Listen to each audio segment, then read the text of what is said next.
I was born to kill it. I was meant to win. I am down and willing, so I will find a way. It took a minute, now it didn't happen right away. When it get hot in the kitchen, you decide to stay. That's how it winners made. Stick a fork in the hater on my dinner plate. I walk into the fire like it's just a bit of flame. I switch my style up, push the money pile up. I'ma get rich with life. What's going on, everybody? Welcome to the Clydesdale Media Podcast, where we are featuring the athletes of the 2024 Legends Masters CrossFit Games.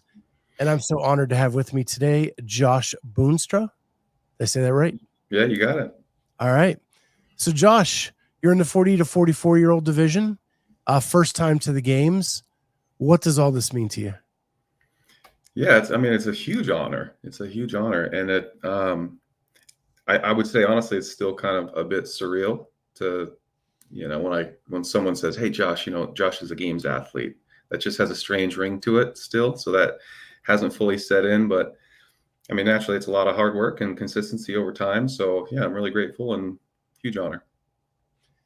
So your athletic background, where did it start? I mean, I've kind of been a lifelong athlete, started in youth sports like a lot of folks, and football was kind of my primary sport, but I played all of them. And yeah, I just continued to play football in high school, did track and basketball in high school as well. And then went to college, played Division II college football. And, like as an athlete, you just you just have this wiring to compete. And so I certainly had that. And then when college football was done, that wiring doesn't go away. And so the need to compete still existed. And I became a personal trainer and was a coach and a performance coach and personal trainer. Did that for a while, staying fit and keeping healthy, but was totally missing some of that competitive, opportunity that I was looking for. And then when I discovered CrossFit, first it was an incredibly humbling experience because I was getting my butt whooped by everybody around me, but then started to get a feel for it and realized I think this is kind of my thing, where I can quantify my fitness and compete with those around me from all walks of life. So yeah, that's where the athletic background started and kind of how it drew me to CrossFit. David Johnston, hey fellas. I have a question as a football fan myself and played high school ball. It's in your bio, you say Division II quarterback wide receiver. So you were frustrated with your own receiver core. You had to go catch your own balls. Yeah, I should probably update that. I was a high school quarterback, and I still think of myself as a quarterback. Honestly, it's just so deeply ingrained in kind of who I am and how I operate. So had some success, in high school, was recruited to go play college football as a quarterback. I went to Central as a quarterback, and then was like, I just realized I'm not going to get on the field. I'm not going to play here. And we had some really good people ahead of me, and that's just the reality of college sports. There's a lot of talent there. But I really wanted to play, and I thought I was athletic enough to provide some value on the field. So, had some chats with the coaching staff, and they were like, what else would you want to play? I was like, well, given my understanding of the scheme on offense, I think receiver would be really cool. So long story short, I changed the receiver and did get on the field and played a lot. And that was a ton of fun. So yes, I was a receiver in college, but I still think of myself as more as a quarterback. How much work did it take to go from one position to the other?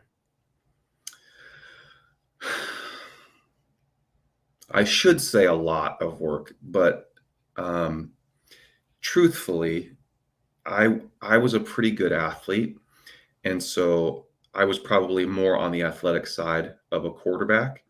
And so, I was scrambling around maybe a little bit more than I should, probably more than my coaches wanted me to, rather than just sitting in the pocket and firing it downfield. So that kind of athleticism and ability to make people miss and, accelerate, start and stop, that boded pretty well for me transition into receivers. So the transition honestly wasn't too difficult athletically. It was just kind of the mindset transition was really more the challenge, going from being the leader in the huddle, everybody's looking to you and, kind of rallying the troops to, no, I have to be willing to be led, and that's okay. Yeah. And going from touching the ball every snap to only when the quarterback deems it proper. That's right. That's a tough, ego pill to swallow, but kind of it was a necessity. Yeah. I was a former baseball pitcher, and then when I wasn't pitching, I would play first base or third base, and that was always frustrating to me because I wanted the action every pitch, and it's tough to get used to for sure. Yeah, absolutely. So you said that when you walked away from college athletics, you missed that competitiveness of just being a personal trainer. When you first walked into a CrossFit gym, and it appears your first open was 2014, so you've been doing this for a good chunk of change now. When you first walked in, was it snap, this is the thing I've been missing? I think I sensed the opportunity was there. Yeah. I was used to being pretty successful in competition, and CrossFit, I was not very successful, especially early on. There was just so many skills that I had not developed, and maybe I had some raw abilities, but I had not refined the large, diverse set of skills that CrossFit presents you. And so every workout, there was one or two of these movements where I was just getting my butt kicked by people that I would look at in the gym and say, oh, I think, I should be able to beat them, but I couldn't. And so it was just humbling day after day after day after day. But that was the motivation that I needed to be like, okay, I got to go do some work. I got to put in the work and get good at double unders. I couldn't double under to save my life. My snatch technique was just horrendous. And, I'm throwing the bar all over the place. So there was just so many things, but I knew that I wanted to be good at it. And I knew that I wanted to be competitive in my own gym. And I knew it was going to take a lot of work to do all that. So it was just, chip away at it day after day after day. Thankfully, I was working in a gym. So the opportunity to, get some workouts in and do the work was not as difficult as it could be for some others. And just chipped away at it over time. And it's been a long road, but yeah, things have come together all right. So it's funny, when I first walked in, the one movement that just captivated me, I was terrible at it, but it just captivated me, was the overhead squat. Because I had done powerlifting, I was strong, but I could barely overhead squat an empty bar. And just the frustration of that made me dig in and figure this thing out. Yeah, 100%. Those are it's movements like that where you realize, man, do I have the strength to lift this? Check. Yeah, I should. Do I have the stability? Yeah. So I should be able to, but then you realize, oh, but I'm missing, mobility in this case, or body awareness, or, whatever it is. And you're like, oh yeah, those are the things I haven't really worked on and I need to invest in if I'm going to be able to do what looks like should be a really simple thing. So yeah, humbling for sure. Yeah. I would tell my friends, you guys don't understand. There are 82 things I have to do right. And if I only do 81, I'm going to be unsuccessful. That's right. Yeah, and game of CrossFit. And it makes it so that every day you go back, it's just another challenge. Yeah. Even this text string that I'm on right now, which is a bunch of Mayhem athletes that are really fit dudes, and they just continue to push me, and honestly have been kind of like the secret sauce of this year, if I was being really honest. But, once I qualified for the games, they've been so supportive, but it also is like, oh, well, Josh is a games athlete. And so naturally he must do well at these things. And I'm like, no, just because I qualify for the games doesn't put me in some, new ability level. No, I still struggle with all of these things, and I still get my butt kicked by these guys on a regular basis. So yeah, there's no escaping the humility of CrossFit. So I have a unique question for you. How does a guy who gets a degree in kinesiology end up as a business manager for Microsoft? Good question. I get asked that a lot. It's a totally unique set of circumstances. It's a bit of a long story. I'll try to keep it abbreviated. But as I said, I was a personal trainer, and I was a personal trainer at a gym that we had a lot, that gym still has a lot of Microsoft employees. Just down the street, Microsoft subsidizes their membership at that time. And so naturally, we got a lot of people that are coming in from Microsoft. So over time, 9 years, I'd built a lot of relationships with a lot of really influential people at Microsoft. Great relationships, friendships as well. And over the course of that period, they had spent a lot of time around me, had a good sense of my strengths, and more than just a personal trainer, but as a person, and kind of some of the various qualities that I possessed. And then just a couple guys came to me one day and were like, "Hey, Josh, we think you have this really unique opportunity to pursue a health and fitness product for Microsoft. And, we're not the subject matter experts. We could use your subject matter expertise." And long story short, I was like, "Oh my gosh, this is a very unique opportunity to do that." But it was a huge career change, and it was very scary to think about moving from a company that was very loyal to me and I was very loyal to, and a huge client base that I'd worked very hard to build over time, and a reputation I was really proud of, to a whole new culture, a whole new company, a whole new industry. So you can imagine how scary that was. But I knew that the opportunity was huge, and it may not present itself again. And so it was like one of those moments where you kind of just got to bet on yourself and go with it and take the risk. And I did, and it paid off, and I would do it all again. And I'm really grateful for that decision. When you tell people you work for Microsoft, do they now think you're a tech guy? I think that's probably one of their early assumptions. Yeah, for sure. And I'm not. I do not consider myself technical at all. As a personal trainer and a coach, you've got to be really dialed into the people, and you've got to be able to read a lot of cues, whether that's physical cues or emotional cues or whatever those cues are. And you've got to be able to then respond thoughtfully to those cues. And so, communicating with people in a really meaningful way was like my superpower. And I knew that as long as I was going to be working with people at Microsoft, I could leverage that strength. And so over the course of my career at Microsoft, I've just tried to find ways to use the strengths that I've got, learn a ton along the way. But I think my people skills are a bit of a superpower. I think one of the unique things about the masters community is many of you have families and jobs, and unlike the elite crew that all they do is train, right? And you have to balance all that. So how supportive is Microsoft in that endeavor, and the fact that you have to go to Birmingham in a couple weeks and throw down with the best in the world? Yeah. Ultimately, Microsoft is a company. I don't know how my team, some people around me know how invested I am in CrossFit. I don't talk about it a ton at work. Wait, you're a CrossFitter and you don't talk about it? I know. Surprise, surprise. But occasionally it will come up and people will be like, what are you doing? CrossFit, what? And so then we dive into that story. But ultimately as long as I'm performing at a high level at work, that does create opportunity for some flexibility. I train really early in the morning, as does my wife. And, she is super fit and super disciplined. And because of that, we have really aligned values. And we know that, look, this is an important part of our life. We need to make the investment. We have to support each other and how and when we make that work over the course of the day.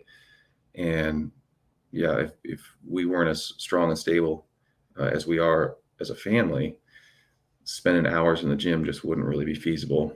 And then, I just knock all my stuff out early in the morning, and I get online, between 8:30 and 9 a.m. and do my work day and do whatever it takes at work. How does that, with you and your wife being so aligned, how does that work with raising two kids? Well, that's a loaded question. I mean, it works. It's hard to imagine doing it another way. If there's any misalignment in values, or the, kind of the strategy behind how you want to raise your kids and the things you want to instill in them, where that misalignment exists, it exposes itself really quickly, and that builds tension in a relationship. It's tension that not only you feel as a married couple, but your kids see and feel, and that shapes them as well. So we don't do it perfectly, but we are very intentional about how we do it, and we communicate a lot. We have a deep respect for one another. Naturally, we love each other. And when we've identified tension in the relationship, we'll be the first ones to get it out on the table and figure out what's the root cause here, and let's squash that But ultimately, it's because our values are so deeply aligned, as is our faith, that, we anchor ourselves into that daily. How old are your kids? We've got an 11 going on a 12-year-old daughter, and my son just turned 8. Are they into sports and fitness and stuff? Yeah, for sure. My daughter, she's a select soccer player. That's her jam, and that is a huge time commitment. But she loves it, and she's, thankfully, she's got some skills there, and so we enjoy watching her compete. But she loves the social element of it. And then my little guy, he's the one that does it all. Football is his primary sport. I didn't push that on him, believe it or not, but that's the one he's loving, and he's starting up his first year of tackle football this year, which is pretty exciting. I'll be his coach.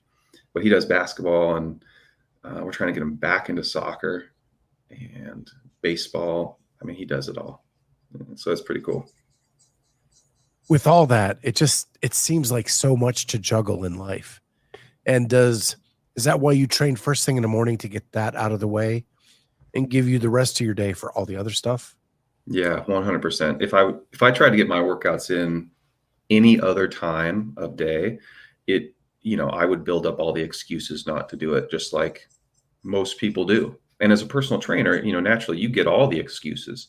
Hey, you build a plan for somebody, long-term plan to set them up for success. And well, here's all the 10 reasons why they didn't do the thing that you laid out for them.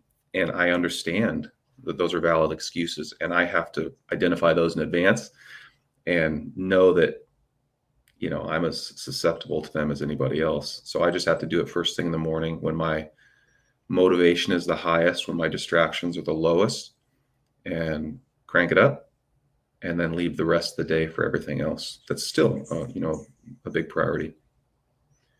My last question in this balance thing is, when you found out that you were going to the games, was there an inclination to ramp up the volume, try to do more, or is that not even feasible with the schedule you hold?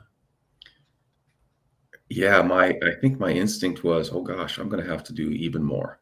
And I probably am doing a little bit more, but the volume has been really high. I think Mayhem programs a pretty good amount of volume in general. And so I didn't feel like I was lacking it. That's for sure. But I knew that there were some things I wanted to tweak a little bit and, build my endurance capacity a little bit more. And so you put a few more miles on the treadmill and maybe add a day here and refine a few skills there.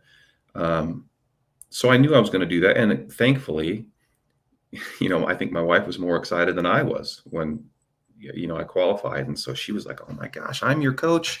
She's going to tweak my diet even more. And, she's like, are you doing 2 workouts today? I'm like, maybe. But the nudge was pretty real. And she's trying to force me out into the gym. So thankfully, she's incredibly supportive. And, but ultimately, I haven't dedicated a whole lot more time in the gym than I've been contributing already. Well, before we dive into the season, as I talk to you, you're so articulate and conscientious of your words.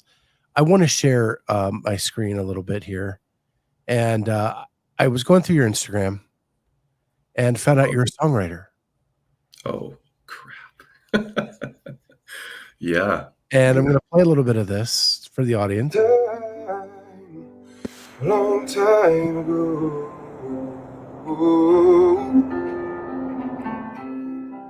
when I was just a boy, my mom sat me down and she said, listen to me and listen close.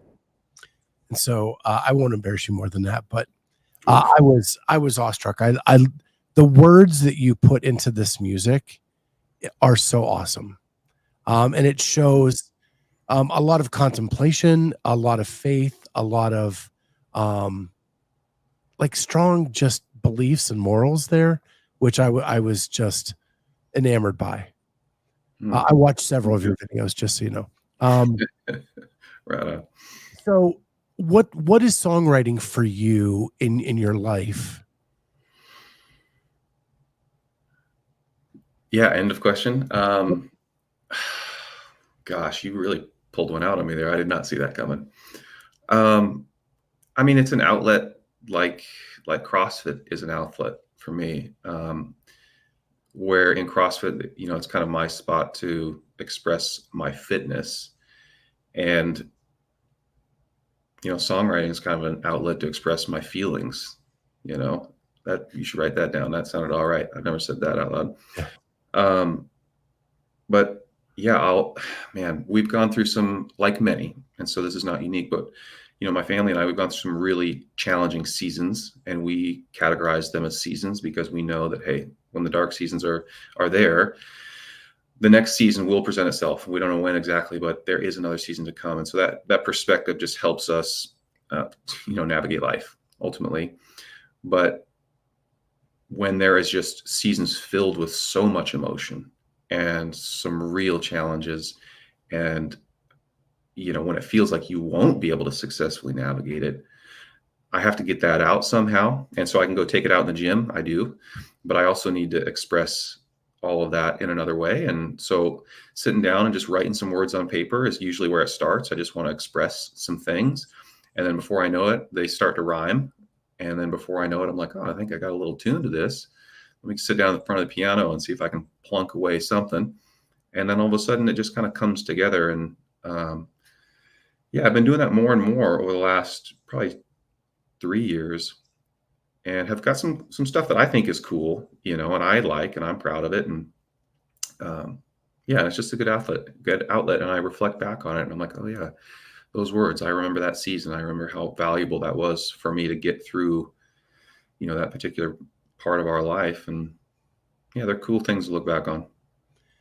Yeah, my wife calls them seasons as well. That's kind of cool that you guys do as well.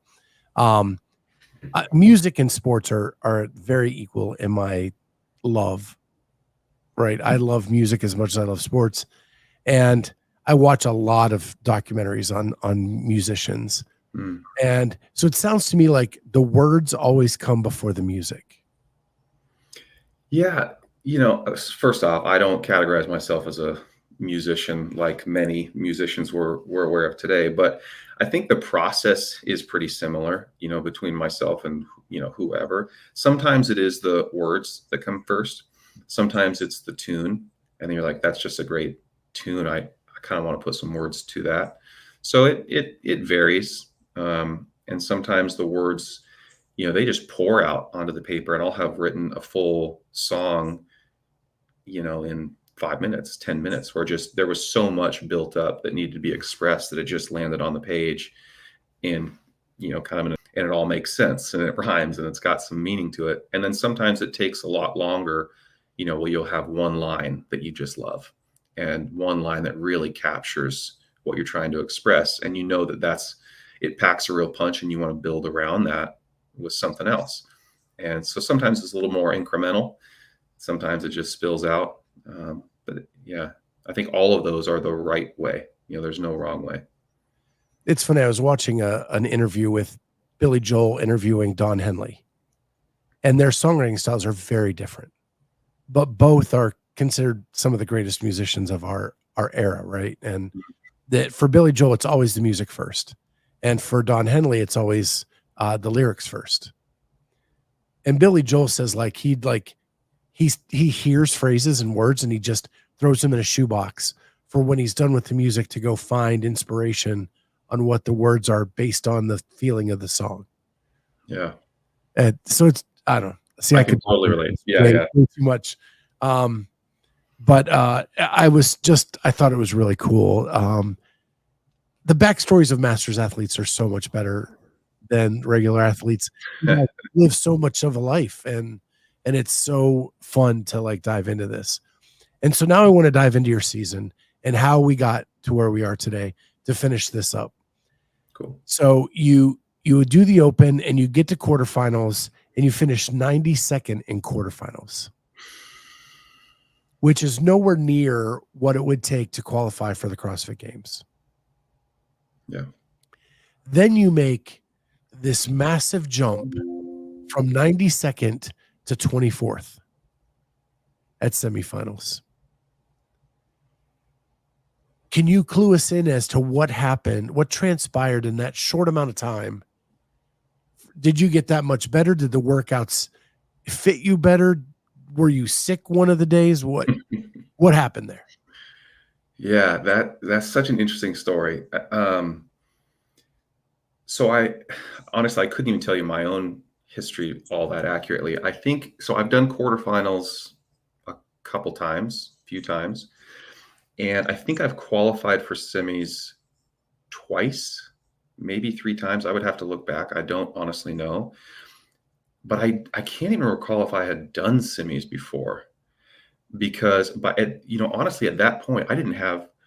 It was going to the games like a big bucket list item. Sure, that was on a bucket somewhere in the distance, somewhere on a shelf.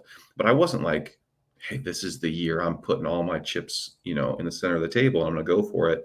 It was not that. In fact, I think after quarterfinals, I was kind of like, nah, I don't even know if I'll do semis. If I qualify, I'm kind of just burnt out a little bit. And, there's just so many logistics around. Doing the workouts is one thing, but, you're probably going to do them a couple times because you learned a few things along the way. You got to film it. You got to have judges. And there's just a lot of stress on other people that weighs on me. And so like finding the judge and get everybody to coordinate, it just was a lot that by that point in the season, I kind of realized how worth it is it? What are the chances, And so that's where I was. And I had in our little text group, I think I'd even mentioned like, I don't know if I'll do semis. But the other truth is that as things get more skilled and, heavier, they tend to benefit me as well. Just like my skill set as an athlete, like I wouldn't say I have great capacity. That's like endurance capacity. That's not my strength. So the open, I tend to do like, okay, it's much more endurance and kind of generalist and which is not me. So I do okay there. Quarterfinals, I do a little better. Semifinals do a little better still. So as the weights get heavier and the skills get higher, that's where my strengths come through. And then when I saw the workouts posted for semis, I was like, oh gosh, those kind of look pretty good. Well, here we go. Let's do it. I'm going to do it. And the guys in our check string, they wouldn't let me off the hook. They're like, no, Josh, you got to do this. We think you do all right. So then I did them and did them some of them a couple times. And it's like, I really think I might have a shot at this here. And then knowing that final workout of semis was one that like was kind of square in my wheelhouse, man, I think if I really do well on that one, it's going to solidify a pretty strong chance of qualifying. And sure enough, that's exactly how it played out. And so, when I said early on that it was a bit surreal to qualify at all, it's totally true given where I started and like my kind of total investment in the season up to that point. So there's a lot for me to reflect on there, and it will definitely, inform how I approach the following season. So now you're going as almost a surprise.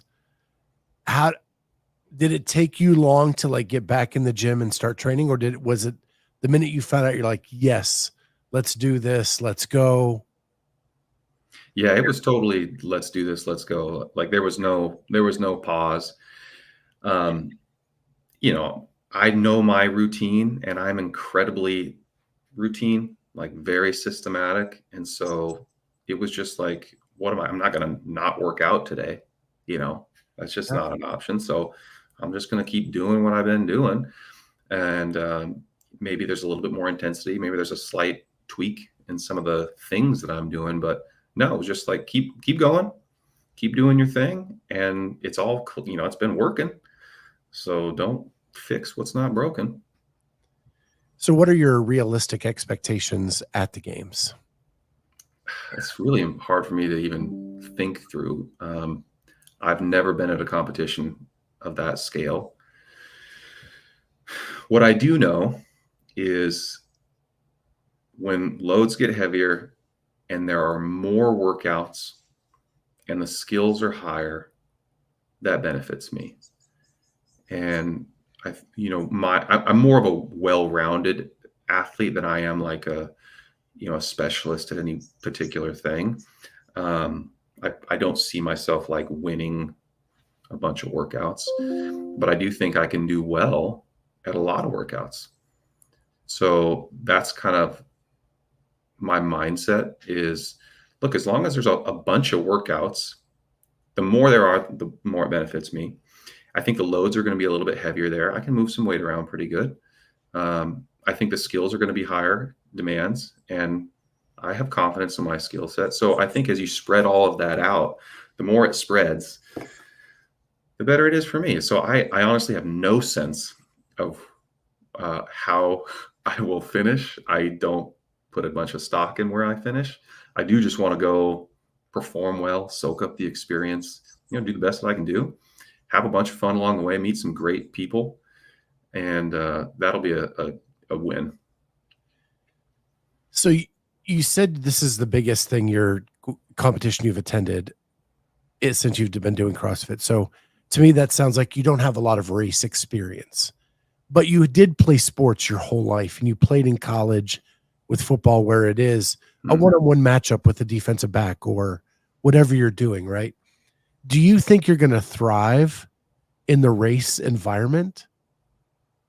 Yeah, I do. I do. I know how I respond on game day, and like most humans, you get another rush of adrenaline that you just cannot anticipate or quantify, and it'll take your ability to another level. And I am a competitor, like everybody who's at the games is a competitor. So, we're all going to up our game. But the unique thing here is, and also, like, I played team sports my whole life. And so I wired myself to be a great teammate and to identify the strengths and weaknesses of those around me and be able to pick up the slack. So together we were more than the sum of our parts. And it was never about individual success. Did I want to perform well individually? Yeah, naturally I did. But it was always about the collective versus the individual. And so in CrossFit, the vast majority of competitions I've ever done have been team competitions. I prefer that, so it's me and a buddy, or me and my wife, or, me and a team, 2 guys, 2 girls, whatever it is. And we do the same thing. Hey, I'm good at these things. You compliment me here. Awesome. We're better together. And I've done a couple individual competitions, outside of the open. So this is new territory for me, to like this scale, this environment, individual. I would say it's one I'm excited for, but not super comfortable with. I prefer to distribute the work as opposed to it all being isolated. So this is going to be new. We'll see how it goes. Last question. Who else going with you? It'll just be my wife and I. Okay. And we had considered taking the kids, and I think they would enjoy pieces of it, but they're kids, and so their attention's going to wane a little. And when that goes, then it's a struggle for my wife to enjoy the whole experience, and it will make its way to me as well, as focused as I will be, and as much as she will do her best to shield me from it. So instead, we're going to, have the kids go with some friends or grandparents. It'll just be my wife and I. She, as I said, she's excited, really excited for this too. And I want her to soak it up as much as I can. And she just wants to be there to support me, which I'm so grateful for. So yeah, we're going to do it. Just she and I, we're pretty stoked about it. Well, Josh, I want to thank you a ton for doing this. It's so cool getting to meet all of you. I will be there in Birmingham. We got full clearance to do a behind the scenes of the Masters CrossFit Games. So we'll be backstage there in the warm-up area, hanging out with the athletes, getting sound bites from you all throughout the weekend, and putting that together into a collective behind the scenes. Oh, that's going to be awesome. Well, I hope to meet you in person. Yeah, I'm sure we will. With that, thank you everybody for being here. Thank you, Josh, for taking out the time. And we'll see everybody next time on the Clydesdale Media Podcast. Bye, guys.